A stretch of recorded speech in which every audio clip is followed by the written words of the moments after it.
Lors des élections législatives au Canada ce lundi, les citoyens ont en fait voté contre le président d'un autre pays. Donald Trump.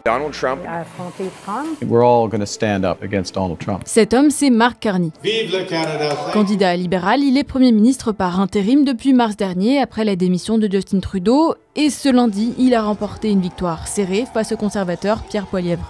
President Trump is trying to break us so that America can own us.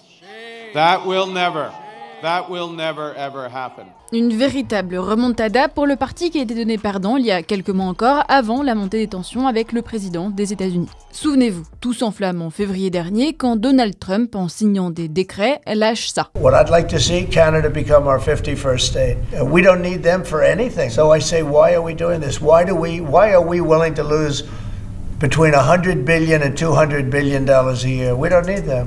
Quelques jours plus tôt, la guerre commerciale avait été déclarée par le président américain lorsqu'il a imposé des tarifs douaniers de 25% sur toutes les importations venues du Canada. Ni une ni deux, le Canada lui répond. Canada will be responding to the US trade action with 25% tariffs against $155 billion worth of American goods. Un sentiment anti-américain s'empare alors du pays à la fleur d'érable, même dans les rencontres sportives où l'hymne américain est sifflé.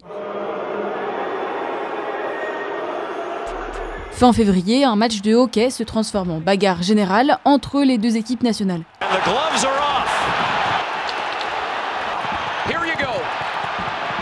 Mais revenons aux élections. La guerre commerciale devient le point central de la campagne électorale en vue des législatives qui se sont donc tenues ce lundi. Côté conservateur, Pierre Poilievre s'est montré assez nuancé, voulant préserver les relations bilatérales avec les Américains. I will say to the Americans that if we can get a rapid conclusion to this ridiculous trade dispute in a way that protects our sovereignty, ends the tariffs, then I will put all the proceeds of that additional trade to work rebuilding our armed forces. Les Canadiens lui ont finalement préféré le camp libéral. Mark Carney a plaidé pour une diversification des partenariats économiques. Cet ancien gouverneur de la Banque du Canada et de la Banque d'Angleterre a axé sa campagne sur une promesse claire, combattre Trump. I'm asking Canadians for a strong, positive mandate to deal with President Trump. We're all going to stand up against Donald Trump. Donald Trump, he's trying to break us so the US can own us. Maintenant que le vote est passé, cette position rapproche le Canada, pourtant allié de longue date de la Maison-Blanche, d'autres blocs. Les Européens en tête ont sans surprise salué le résultat du scrutin. Mais un potentiel allié plus inattendu s'est aussi manifesté ce mardi, la Chine. 中方注意到有关报道，中方在中加关系问题上的立场是一贯的、明确的。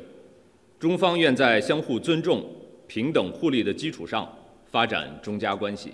Pour ce quatrième mandat consécutif de 4 ans, le Parti libéral n'aura cependant pas toutes les cartes en main. Puisque le résultat du vote est serré, le gouvernement est minoritaire et est désormais contraint de gouverner avec l'appui d'un autre parti.